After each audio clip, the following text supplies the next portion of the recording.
What's up, guys? It's Hugh here, back with another video, and in this one, as you can see, we're gonna be talking about how I personally fine-tune my baitcasters.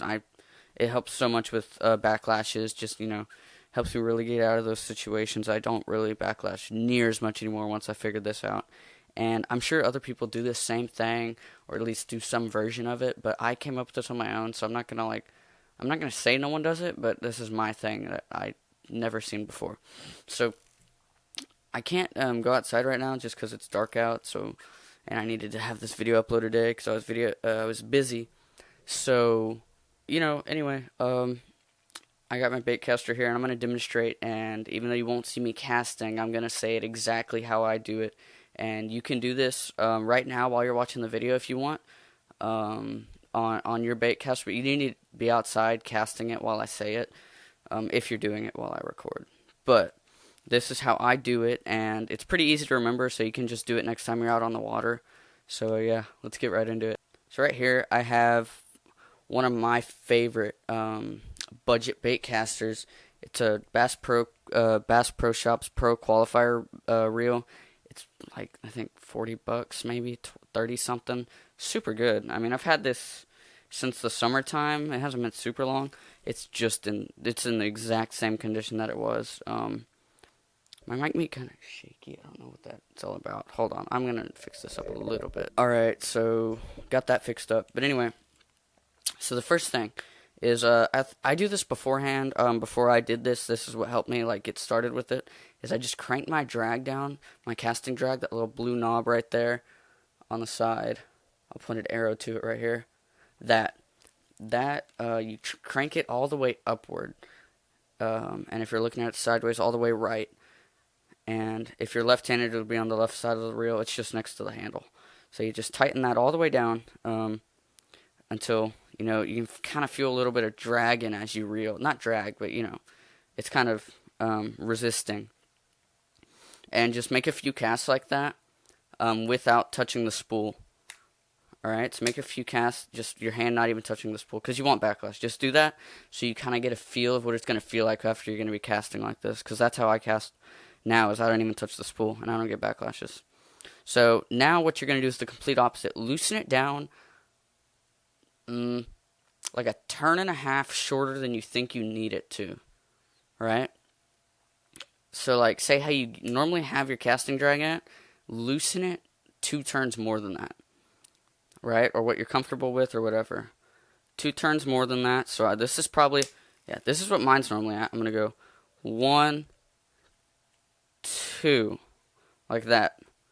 And now what you're going to want to do is you're going to want to cast, but keep your hand, keep your finger, your thumb right off the line, not touching it. You don't want the line to be touching your hand, but just cast until you can cast without your thumb touching the line, and it doesn't backlash. Do that until it doesn't backlash. And now, the third step, it's really quick. It's real simple. It's going to be a quick video. And what you're going to want to do after that, once you can cast 5 times in a row without backlash, it's going to take a little while because it's 2 turns looser than what you're used to. Once you can get it to where it won't backlash at all, 5 times in a row without your thumb touching the line, 2 turns looser than you normally have it, you're going to want to tighten it up 1 turn, maybe 2, maybe back to what you normally have it at, and cast it just without even touching the line. Dude. Cast and you can just let go. And I was fine. I wasn't able to backlash after that.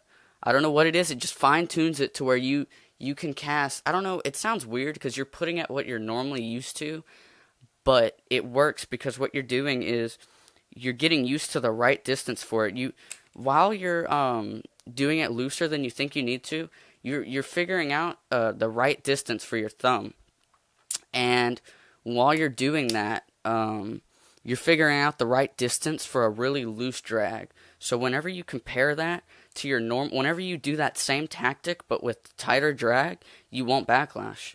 And it basically gives your finger muscle memory to cast as if your line as if your casting drag is looser than it really is. So you won't backlash, and I'm sure you're gonna backlash every now and then. Especially, it depends on what bait you used whenever you tried this versus what you normally used or whatever. But for this, say if it's on a frog rod, whenever you're like practicing this thing I just taught you, practice with a frog on there, or what you'd normally throw, so that, you know, it's basically going to feel the same whenever you're casting. But I would like put tape over the hooks or something so you don't mess it up. And that's literally it. So, you know, step one, tighten the drag down all the way, make it real tight, make a few casts without your thumb touching the spool like at all. That's what I did. It just kind of gets you a little more comfortable. Crank it back down to what you normally have it, right? Make a few casts so you know that's what you're normally at, and then bring it down twice, okay? And then just cast and cast without touching it until you can figure out the sweet spot where you can cast that without touching it. And then bring it up a notch so it's tighter. And then the odds of you backlashing go down like by 50%. So that's definitely my biggest tip on avoiding backlashes. That's how I do it, and I don't backlash near as much anymore. And you're going to backlash every now and then. I'm saying that word a lot. But it's going to be so much less, and you're going to feel a lot more comfortable. You're going to be able to cast further, and eventually what you're going to want to do, after a while, what I do, is you're going to do it even looser than that first time you got used to it, and then put it, so, for example, you get used to it. What I did this, but I took it a little far. You crank it down to, down 2 more than what you're used to, cast it a few times, get comfortable again, and then crank it down 2 more after that, and do that same thing, and then crank it back up twice and have it at what you were practicing with the first time. And that's what I do, and I have mine. Mine's almost hanging. Mine's now what I normally have it at, not on this reel because I throw heavy stuff on this reel.